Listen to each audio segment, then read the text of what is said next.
Have you ever looked back at a decision that you made years ago and thought, man, what was I thinking? Maybe you stayed in a relationship longer than you should have, or you ignored your intuition, or maybe you kept shrinking yourself to make everybody else comfortable, or maybe you've done so much healing already, but you still feel like something just isn't clicking. Well, what if the problem isn't that you're broken? What if you're just asking a version of yourself to know things that she wasn't yet capable of knowing? Today, I want to share with you one of the most important frameworks I've ever created. It's called the healing arc.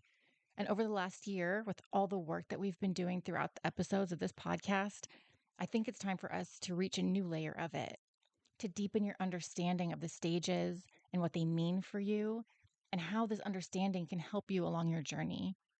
This isn't just a personality test or a label, it's a map, a way to understand where you are, why certain things feel so difficult right now, and what your next step actually is.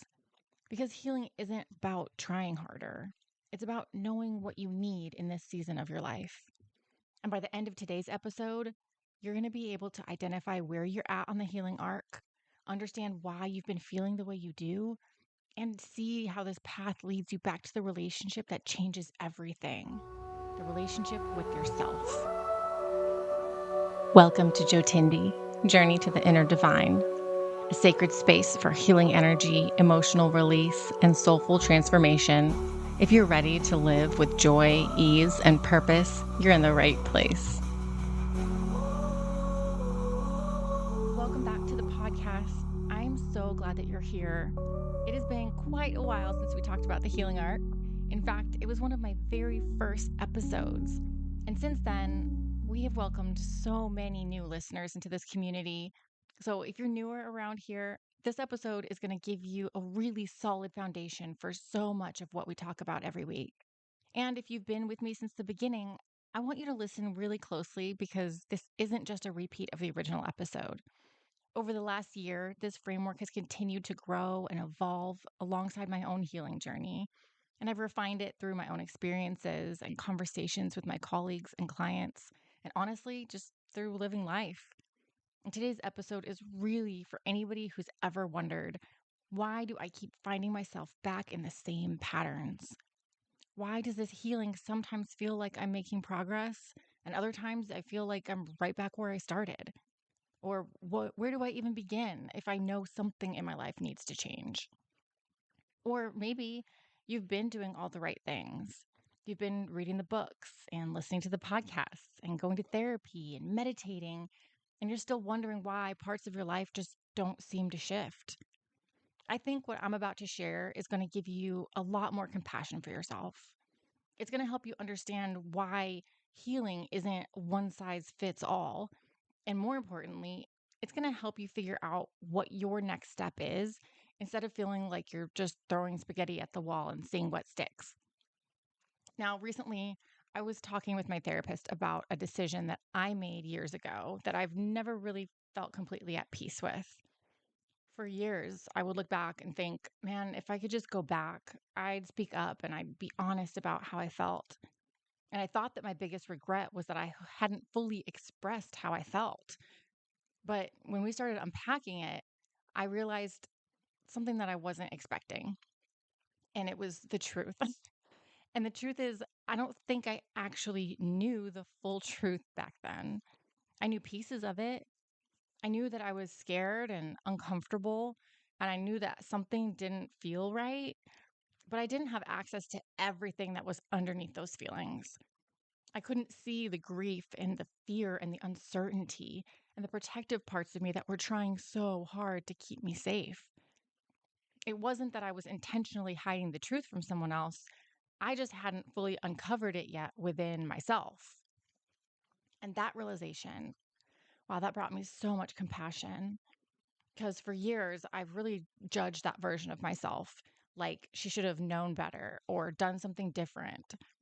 But the reality is that I didn't have the emotional capacity to bring those deeper feelings fully into my own awareness, let alone communicate them to another person.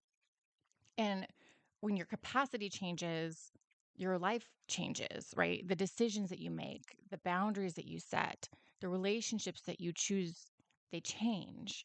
And the way you interpret your emotions changes. Even the way you speak your truth changes. And that's really what healing has given me. Not different emotions or a different past, but a greater capacity to understand myself. It's not that I wasn't capable of being honest. I just hadn't developed the capacity yet. And honestly, I think that's true for so many of us. I mean, we expect ourselves to have all the wisdom and emotional regulation and boundaries and confidence and self awareness, but those only come after years of healing. And then, we beat ourselves up for not already having what we're still in the process of building. It's like, that's exactly why understanding where you're at in your healing journey matters so much. Because you can't expect someone who's just trying to survive to show up the same way as somebody who's spent years of reconnecting with themselves. And that's really what I wanted to talk with you about today. I wanted to talk with you about what I call the healing arc. So, what exactly is the healing arc? Well, I'm glad you asked. At its core, it's a framework that helps you understand where you're at in your healing journey. Because healing isn't random, right? It's not something that either happens or doesn't happen. It's a process of gradually increasing your awareness, your emotional capacity, your self trust, and your ability to respond to life in alignment with who you really are. And one of the biggest mistakes that we make is expecting ourselves to be somewhere that we're not yet. We compare ourselves to somebody else who's been doing this work for like 10 years, or we judge our own past self based on what we know today. But healing doesn't work that way. Every stage has a purpose, and every stage has its own challenges. And every stage is preparing you for the one that comes next. So let's walk through them together. And as we do, I want you to resist the urge to ask, which stage do I want to be in? Instead, I want you to ask yourself, which one feels the most true today? Because this isn't a test, it's just a map. And maps don't judge you, they just help you figure out where you are so that you know which direction to go in next. So, the first stage of the healing arc is called awaken. And I think this is where a lot of people listening today are going to recognize themselves. This is the moment where something inside you whispers, I can't keep living like this. Maybe you're emotionally exhausted, or you're overwhelmed, or you're constantly anxious, or people pleasing, or overthinking, or repeating the same unhealthy relationship patterns over and over again. Maybe from the outside, your life actually looks pretty okay. You go to work, you take care of your family, you smile when people ask you how you're doing. But underneath all of that, there's this quiet feeling that something isn't right. You know that you're surviving, but you're not really living. And for some people, this stage comes after a major life event like a divorce or a loss or a health diagnosis, losing a job, or like some other moment that completely turns their world upside down. And for others, there isn't just one dramatic event. It's just like the slow realization that you've become disconnected from yourself. And one thing I really want you to hear is this: your awakening doesn't have to be hitting rock bottom.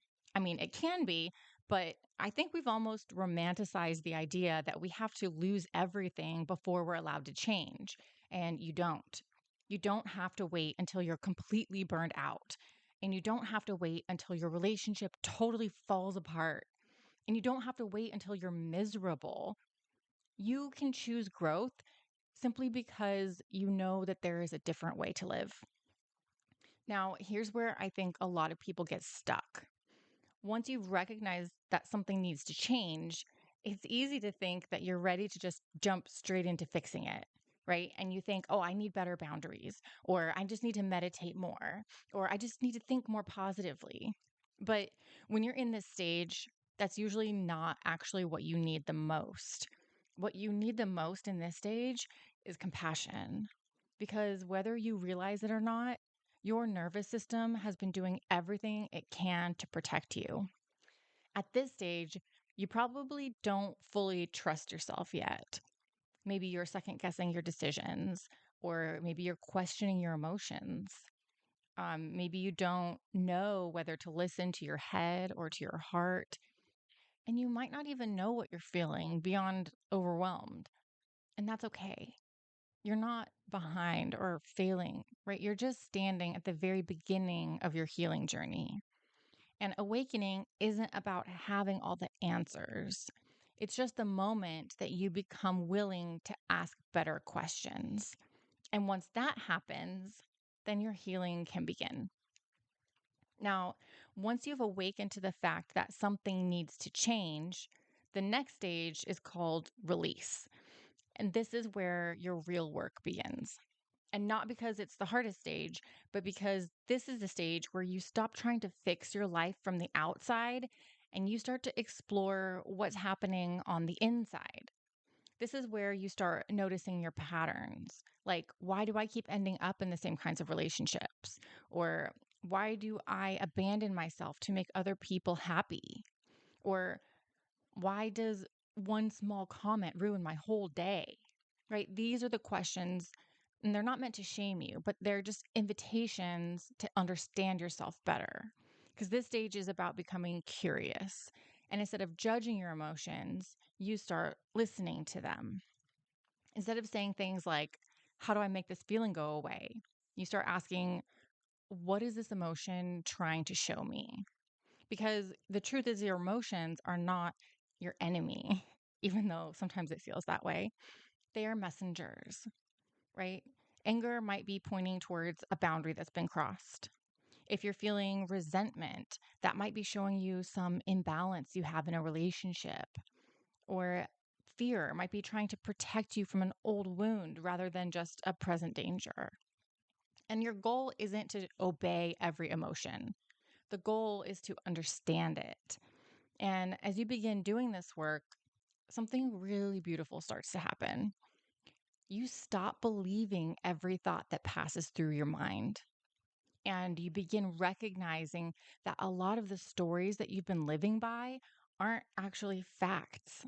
They're just learned beliefs. They're coping strategies. They're survival patterns that maybe once served a purpose in your life, but they are probably not serving the purpose that you need them to right now. And this is also the stage where support can make a huge difference, whether that is with a coach or a therapist or a healing community. We need someone to help us see the blind spots that we can't see on our own.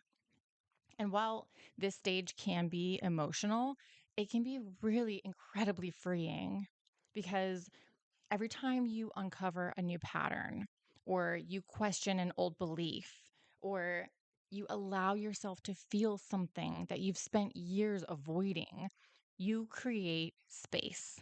And what you're creating space for is new choices and self compassion. And you're creating space for the version of you that's been waiting underneath all of this conditioning and all of these survival strategies, right? Release isn't about becoming somebody new. It's about letting go of everything that convinced you that you weren't already enough. So, once you've begun understanding your patterns and releasing what no longer serves you, you naturally move into the third stage of healing, which is realign. And I have to tell you, this is one of the most exciting stages because this is where your life actually starts to look different. And not because everything suddenly falls into place, but it's because you start showing up differently. This is where all of the awareness that you've been building finally has somewhere to go.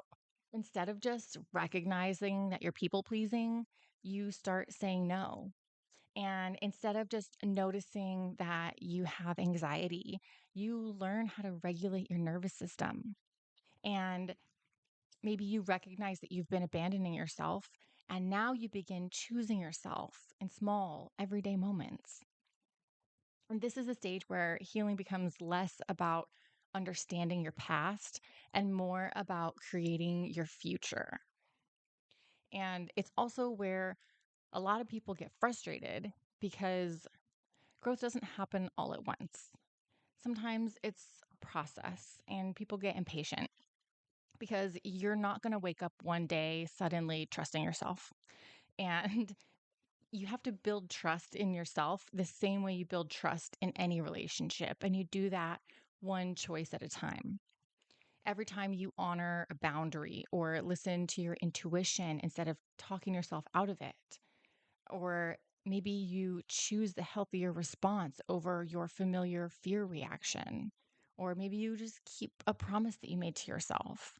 And little by little, you start proving to yourself that you are somebody that you can rely on. And this is also where so many people begin developing a deeper spiritual practice. And it's not because you have to meditate in order to heal, right? It's not that journaling is some kind of magic, but it's because these practices also create space. They create space for you to slow down and to hear yourself and to notice the subtle thoughts and feelings and little intuitive nudges that used to get drowned out by all of your stress and your fear and everybody else's expectations of you, right? And whatever your practice looks like, whatever it's meditation or prayer or journaling, it could be time in nature or breath work. It's not about just checking another box off your healing journey to-do list, okay? It's about creating regular opportunities to reconnect with yourself. And once you start doing that over time, something really beautiful begins to happen.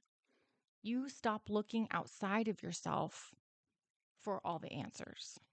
And of course, you're still going to learn from other people and you're still going to seek guidance when you need it. But you stop asking everybody else to tell you who you are and what your life should look like. And you start trusting your own inner wisdom. You start recognizing your own voice outside of the conditioning and the expectations and the stories you've been told about who you are. And maybe most importantly, you start to believe that it's safe to listen to your own voice. And that's what realignment really is. It's not becoming somebody new, but it's practicing being the version of the person that you've been becoming this whole time. And that leads us into the final stage of the healing arc, which I call empower. And I want to start by saying something that might surprise you. This stage doesn't mean that you're all done healing. Sorry, but you're still human. You're still going to have hard days and you're still going to get triggered. And regardless of that modern toxic spirituality that tries to teach you that you can be love and light all the time, unfortunately, you can't. And that's okay. Life is still going to throw you curveballs. But the difference is now in this stage of your journey, those moments, they don't define you anymore. They don't consume you the way they used to. And instead of reacting from your old wounds, you start to respond from a place of awareness and wisdom and self trust because you've spent so much time learning to understand yourself and you spent so much time practicing these new ways of thinking and living and honoring your intuition that those things begin to feel natural and they become part of who you are. So you don't have to force yourself to set boundaries. You just know when something doesn't align with you. And you don't have to try to convince yourself that you're worthy. You start living as though you already are. And you don't have to constantly look outside yourself for permission, like I mentioned, right? You start to trust yourself enough to make your own decisions, even when they're very difficult. And that doesn't mean that you're always going to get it right. It just means that you know you'll be okay, even if you get it wrong. And that's a very different kind of confidence. And I think this is where healing really begins to ripple out into every area of your life. Your relationships, they start to become healthier because you are healthier. And you start to communicate different because you understand yourself differently. You recover from setbacks more quickly because you have more tools to support yourself. And you start to make decisions that align with your values instead of making decisions out of fear. And something else really cool begins to happen. Once you continue living this way, people start to take notice. And it's not because you're trying to convince anybody, it's just that your pace and your confidence and your authenticity, it becomes like contagious. You become the person that your younger self needed and the person that a lot of people around you really need.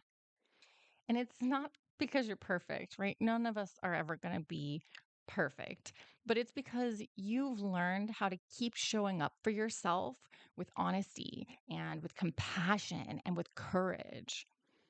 And I want to be really clear about one thing here before we wrap this up. Okay, the healing arc isn't a straight line. It's not a checklist and it's not a grading system. Okay, you don't earn a gold star because you've reached empower. In fact, you may be empowered in one area of your life while still awakening in another part. You might have incredible confidence in your career, but still be learning healthy relationship patterns, for example. Or you might deeply trust yourself as a parent, but struggle to trust yourself with money. And that is all completely normal. The goal isn't to get to stage 4 and stay there forever. The goal is just to recognize where you are today so that you can meet yourself with compassion instead of judgment. Because healing isn't about becoming a different person, it's about becoming more fully yourself. And every stage of this journey is helping you get to that place. Now, before you start trying to figure out what stage you're in, I want to tell you one more thing because I think this is where a lot of people start to get discouraged. The healing arc isn't a staircase. It's not like you climb from stage 1 to 2 to 3 to 4 and then you're done. If only it worked that way, right? I actually think it's more like a spiral staircase. Like imagine that you're walking up a spiral staircase inside of maybe a lighthouse. And every time you come around, the view looks really familiar. And you're thinking, wait, haven't I been here before? Maybe that's with your people pleasing or boundaries or self trust or fear or whatever. And at first, it can feel like you're right back where you started. But if you stop for a second and you really look around, you'll realize that the view isn't actually the same. You're a little bit higher up than you were before. You have a different perspective now. Maybe you have more tools or more awareness or more compassion, or maybe you recover faster or you're making different choices, right? So even though it feels very familiar, you're not actually starting over. You might be revisiting the lesson, but with a different version of yourself. And there's also one more layer to this. Different parts of your life can be in completely different stages at the same time, like I said. So you might feel incredibly confident in your career, but just beginning your healing journey in relationships. And this is all totally normal, like I said, okay? Healing isn't one straight line where every part of your life moves together. It's more like a collection of journeys that all influence each other. So if you recognize yourself in some of these stages today, that's good. It doesn't mean that you're doing it wrong. It just means that you're human, right? The goal here is just to be honest about where you're at today. Because once you know where you are, you'll know what kind of support and tools and practices are actually going to help move you forward. See, the healing arc, it tells us where we're at in the healing process, but it doesn't tell us what we're trying to ultimately reclaim. Now, if you've been here for a while, you may have heard me talk about the Oracle Within, my 5-day challenge about reconnecting and remembering who you truly are. And I haven't really explained the concept of the inner oracle in depth just yet, And I'm actually going to be doing a full episode on that very soon. But I want to give you a little bit of a teaser because I feel like it really fits into today's episode and makes everything like come full circle. So, how do I explain this inner oracle? Imagine yourself meditating and you see a bright beam of light that's coming down from the universe, connecting through your crown chakra, filling your body with light. That beam of light, it is the pathway that connects you to the greater unknown, right? The infinite knowledge, to God, to the universe. It is how you receive your divine downloads and how you send your thoughts into the world. And your inner oracle is that connection. Your inner oracle is the part of you that's divinely connected to the energy that flows in and around and through all things. Your inner oracle has a direct line to the infinite web of knowledge and wisdom that we are all connected to. She is how you receive your divine guidance and how you speak to your higher power and how you connect to your higher self. And whether you call that God or source or the universe or divine intelligence, whatever feels right to you, I believe that we're all connected to something greater than ourselves. But your inner oracle isn't that. Your inner oracle is your connection to that. She's the part of you that can hear. She is your deepest knowing, your intuition, that quiet voice underneath all of the conditioning and the fear and the trauma that you have. She lives underneath everyone else's expectations. And also, the deepest part of yourself that is capable of discernment, of knowing the difference between the voice of fear and the voice of your inner knowing, right? Okay. The healing arc is the process of rebuilding our relationship with your inner oracle. And I thought that's why it was important to mention the inner oracle today, because our goal of healing isn't to become somebody new. It's to remember who you've been underneath all of the fear and the conditioning and the expectations and the old survival patterns. It's becoming someone who can hear themselves again and to trust what they hear. So that's why I asked you not to listen to the healing arc and try to pick where you want to be, but rather to ask yourself which stage feels most true for me today. Not which stage do you wish you were in, which one honestly feels most true today. Because the healing arc is designed to help you understand where you're at and where you need to begin to move toward. So ask yourself things like, am I just trying to survive the week? Or am I finally recognizing my patterns? Or am I practicing new ways of living? And do I finally trust myself? And remember, the healing arc isn't a grading system. Like I said, it's just a map. Maps don't judge you, it just helps you stop wandering. And when you know where you are, then you can have a clearer idea of what your next step is and not the next 10 steps, right? Just the next one. Remember my story from earlier? I couldn't access everything that I needed to all at once either. I didn't need all the answers. I just needed the next one. And if you still aren't really sure exactly where you are on this, I've made a really fun resource for you to help figure it out. It's a little quiz. It's called the Healing Path Quiz, and it's short and it's easy, and it's going to help you get a clearer picture of what stage you're at right now. And I'll have a link in the show notes. So I want you to go take that quiz. It just takes a minute. And then when you're done with that, schedule a free 30-minute call with me so that we can go over your results and figure out what the next right step is for you.